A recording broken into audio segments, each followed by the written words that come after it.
Hello दोस्तों, welcome to A plus exam study. आज की वीडियो में हम बीएड वर्सेस बीटीसी विवाद के बारे में जानेंगे, जिसकी सुनवाई 24 अगस्त को थी। इस मामले पर पूरी अपडेट अर्थात बीएड की तरफ से जो वकील थे उन्होंने क्या कुछ कहा और बीटीसी की तरफ से जो वकील थे उन्होंने क्या कुछ कहा और जज साहब की तरफ से क्या कुछ कहा गया, उन सब के बारे में पूरी डिटेल से हम जानेंगे। जैसा कि आपको पता है, बीएड वर्सेस बीटीसी की सुनवाई 24 अगस्त को थी और पूरे देश के 1 करोड़ से अधिक बीएड डिग्री धारकों की नजर इस बात पर थी कि 24 तारीख को सुप्रीम कोर्ट में बीएड वर्सेस बीटीसी विवाद में क्या फैसला आएगा। लगातार बीएड के छात्र सुप्रीम कोर्ट पर नजर गड़ाए थे और अब बीएड वर्सेस बीटीसी की सुनवाई जो कि 24 अगस्त को थी वो हो चुकी है। कोर्ट में क्या कुछ हुआ, उसकी पूरी अपडेट क्या थी, इसके बारे में हम चर्चा करेंगे। तो इससे पहले अगर आप हमारे YouTube चैनल पर नए हैं तो चैनल को सब्सक्राइब जरूर कर लें और बेल आइकन को प्रेस जरूर कर दें। जैसा कि आपको मालूम है कि बीएड वर्सेस बीटीसी की सुनवाई सुप्रीम कोर्ट में है और पूरे देश के बीएड डिग्री धारकों की नजर सुप्रीम कोर्ट पर थी, जहां पर पूरे देश के बीएड डिग्री धारकों का ये भविष्य तय होना था कि बीएड प्राथमिक शिक्षक में रहेगा या नहीं। और उसी मामले की सुनवाई 24 अगस्त को होनी थी। और आपको तो ये पता ही है कि उत्तर प्रदेश में यूपी टेट छात्रों के रिजल्ट पर स्टे लगा दिया गया था, राजस्थान हाई कोर्ट के डबल बेंच के फैसले के आधार पर। हिमाचल प्रदेश में भी जेवीटी वर्सेस बीएड का मामला चल रहा है। एमपी टेट वर्ग 3 के एग्जाम के जो छात्र थे उन छात्रों के रिजल्ट पर भी रोक लगा दिया गया था, जिसके बाद से तमाम राज्य के बीएड डिग्री धारक प्राथमिक भर्ती में खुद को असुरक्षित मानते हैं और इसी मामले पर 24 अगस्त को सुप्रीम कोर्ट में सुनवाई होनी थी। आप सबको पता है कि इसकी सुनवाई कोर्ट नंबर 15 में हुई। आपको मालूम है कि 24 अगस्त को जस्टिस सूर्यकांत और जस्टिस अनिरुद्ध बोस जी बेंच में बीएड वर्सेस बीटीसी मामले की सुनवाई हुई, जिसमें बीएड प्राथमिक शिक्षक भर्ती में रहेगा या नहीं रहेगा इस मामले पर सुनवाई हुई। और इसमें जस्टिस सूर्यकांत और जस्टिस अनिरुद्ध बोस जी की बेंच में बीएड की तरफ से कौन से वकील थे वो आप लोगों के लिए जान लेना जरूरी है, और बीएसटीसी की तरफ से कौन से वकील थे ये भी जानना आपके लिए जरूरी है। बीएसटीसी की तरफ से इस मामले पर मीनाक्षी अरोड़ा मौजूद थी और देश के जाने माने पूर्व कांग्रेस नेता और अब तो सपा के राज्य सांसद रहे सुपर सीनियर वकील कपिल सिब्बल उतारे गए थे, जबकि बीएड की तरफ से सिर्फ 2 ही वकील यहाँ पर उतारे गए। एक एनसीटीई की तरफ से मनीषा मैम थी जो बीएड की अगुवाई कर रही थी लेडीज के तौर पर एनसीटीई की तरफ से। साथ ही साथ आज बीएड की तरफ से कोई भी सुपर सीनियर वकील यहाँ पर मौजूद नहीं था। क्यों मौजूद नहीं था, यह सवाल आपको बीएड के राजस्थान के नेतृत्वकर्ताओं से अवश्य पूछना चाहिए कि आखिर जब लगातार वो महीने दर महीने से इस बात की घोषणा कर रहे हैं कि हम इस मामले पर सुपर सीनियर वकील को उतारेंगे 24 तारीख की सुनवाई के लिए, तो आखिर 24 अगस्त को पूरे देश के करोड़ों बीएड डिग्री धारकों के भविष्य के साथ क्यों खेला गया? क्यों उनकी तरफ से आज सुप्रीम कोर्ट में पीएस पटवालिया जी को क्यों नहीं उतारा गया, जबकि बीटीसी की तरफ से बड़े वकील उतारे गए थे। कांग्रेस के कपिल सिब्बल जैसे वकील उतारे गए थे।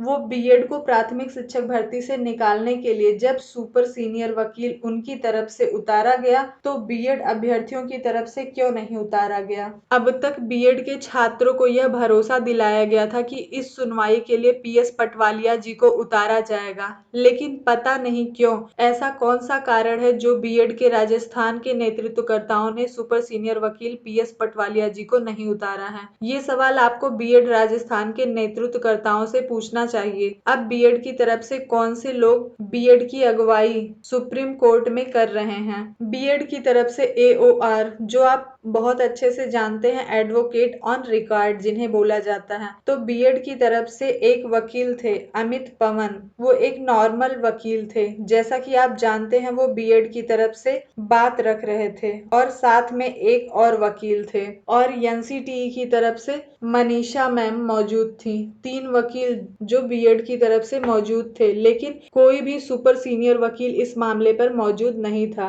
जबकि बीटीसी की तरफ से सुपर सीनियर वकील कपिल सिब्बल थे। अब केस के अंदर क्या कुछ हुआ, जज साहब ने क्या कुछ कहा, उसका जवाब करोड़ों बीएड डिग्री धारक पूछ रहे हैं। तो मैं आपको बता दूं, जैसे ही इस बेंच की सुनवाई होती है वैसे ही जस्टिस सूर्यकांत जी, जो इस केस के फर्स्ट जज थे, उन्होंने पहला सवाल ये पूछा कि इस केस से क्या पूरा देश प्रभावित है, जिस पर बीएड के जो वकील अमित पवन थे, उन्होंने जवाब दिया वेस्ट बंगाल और अन्य राज्य के लोग इससे पूरी तरह से प्रभावित हैं। यहाँ पर उन्होंने एनसीटीई का जिक्र किया क्योंकि एनसीटीई ही बीएड के मामले पर फर्स्ट पार्टी है और उन्होंने एनसीटीई के बारे में बात की है। जिसके बाद बीटीसी की जो वकील थी एडवोकेट अरोड़ा, उन्होंने एक चीज इम्पोर्टेंट कही, जैसा कि जज साहब ने टिप्पणी की, this is the case of BEd and non BEd student. तो मीनाक्षी अरोड़ा जो कि बीटीसी की वकील थी, उन्होंने कहा क्या कारण है, जब हमारे पास बीटीसी के ऑलरेडी इतने छात्र हैं तो हमें बीएड के ब्रिज कोर्स के छात्र जो कि एलिजिबल हैं उनकी क्या जरूरत है, अर्थात उनकी क्या आवश्यकता है। मैं यहाँ पर आपको एक चीज बताना चाहूंगी कि ये तर्क मीनाक्षी अरोड़ा की तरफ से रखा गया था और बीएड की तरफ से पीएस पटवालिया जी मौजूद नहीं थे और बीएड के वकील अमित पवन इस बात का जवाब नहीं दे पा रहे थे। इसके बाद दोस्तों जस्टिस सूर्यकांत जी ने एक बहुत बड़ी बात कही जो बीएड के छात्रों के लिए बहुत ज्यादा इम्पोर्टेंट है। जस्टिस सूर्यकांत जी ने बीच में ही हाई कोर्ट के फैसले का हवाला देते हुए कहा कि अगर हायर एजुकेशन में बीएड के छात्र पढ़ा सकते हैं तो लोअर एजुकेशन में बीएड के छात्र क्यों नहीं पढ़ा सकते हैं। इससे ये पता चलता है दोस्तों कि जस्टिस सूर्यकांत जी का जो मूड है वो बीएड के पक्ष में है। जरूरत है तो सिर्फ सुपर सीनियर एडवोकेट से अपनी बातों को कोर्ट में रखवाने के लिए। सूर्यकांत जी हाई कोर्ट के फैसले को आधार बनाकर कहते हैं कि वहां पर कहा गया था कि जेबीटी टीचर की जो रिक्रूटमेंट है उसमें हायर लेवल बीएड पढ़ा सकते हैं, तो लोअर लेवल में क्यों नहीं पढ़ा सकते हैं। फिर बीटीसी की एडवोकेट मीनाक्षी अरोड़ा, उन्होंने क्या कहा दोस्तों, जैसा कि वो बीटीसी की एडवोकेट है तो बीएड को बाहर निकलवाने के लिए कोई कसर नहीं छोड़ेंगी और उन्होंने ये आर्ग्यूमेंट किया। मीनाक्षी अरोड़ा ने कहा अगर हमारे पास अधिक से अधिक संख्या में डीएलएड के लोग हैं तो बीएड के छात्रों की क्यों जरूरत है, जबकि डीएलएड के लोग प्राथमिक के लिए योग्य हैं, ऐसा बीटीसी की वकील मीनाक्षी अरोड़ा ने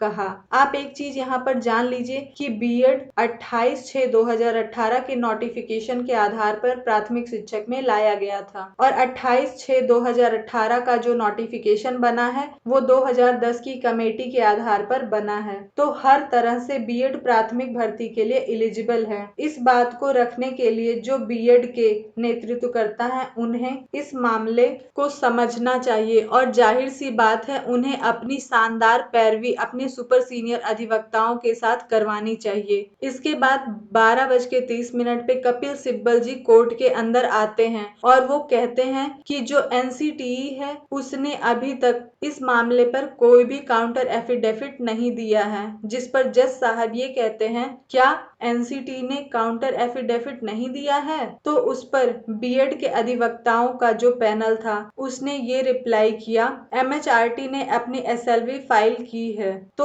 उस पर जज साहब ने कहा कि जो सरकार ने एसएलवी फाइल की है और वही सरकार का स्टैंड है और लगातार जस्टिस सूर्यकांत जी इस मामले पर फोकस करते रहे कि सरकार का जो स्टैंड है वह क्या है इस मामले पर। और एनसीटी की जो मनीषा मैम थी और आप सब लोगों को मालूम है कि तुषार मेहता जी इस मामले पर प्रेजेंट नहीं हो पाए और बहुत सारे लोग ये कह रहे थे कि तुषार मेहता जी कोर्ट रूम में मौजूद हैं, जबकि तुषार मेहता जी कोर्ट रूम में मौजूद नहीं थे। जिनकी तस्वीर को बार बार दिखाया जा रहा था वो तुषार मेहता जी नहीं, एक्चुअल में वो अमित पवन जी थे जो कि एक एओआर होते हैं, एडवोकेट ऑन रिकॉर्ड, बीएड की तरफ से वो थे। पीएस पटवालिया जी मौजूद नहीं थे। ये बीएड के छात्रों के लिए निराशाजनक बात है। अगर पीएस पटवालिया जी इस मामले पर सुपर सीनियर अधिवक्ता राजस्थान के बीएड डिग्री धारकों के नेतृत्वकर्ताओं ने इस मामले पर उतारा होता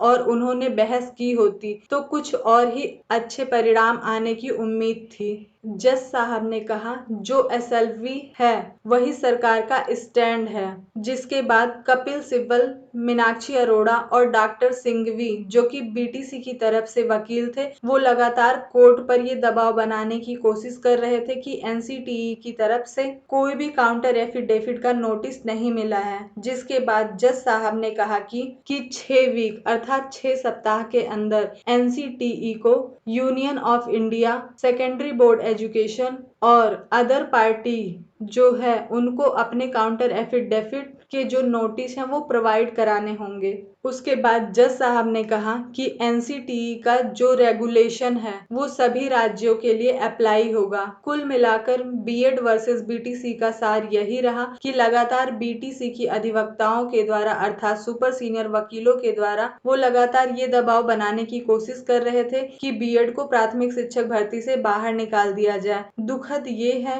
कि बीएड की तरफ से पीएस पटवालिया जी को नहीं उतारा गया था, लेकिन अब आगे उन्हें उतारा जाना चाहिए। अब इसकी सुनवाई 12 अक्टूबर को होगी। 12 अक्टूबर वो दिन है जिस दिन ये पता चलेगा कि बीएड प्राथमिक शिक्षक भर्ती में रहेगा या नहीं रहेगा। तो दोस्तों, इसी तरीके की लेटेस्ट अपडेट पाने के लिए आप हमारे चैनल को सब्सक्राइब करें और बेल आइकन को प्रेस करें, जिससे कि आपको लेटेस्ट अपडेट मिलती रहे। और अगर आपको वीडियो अच्छा लगता है तो वीडियो को लाइक और शेयर जरूर करें। Thank you.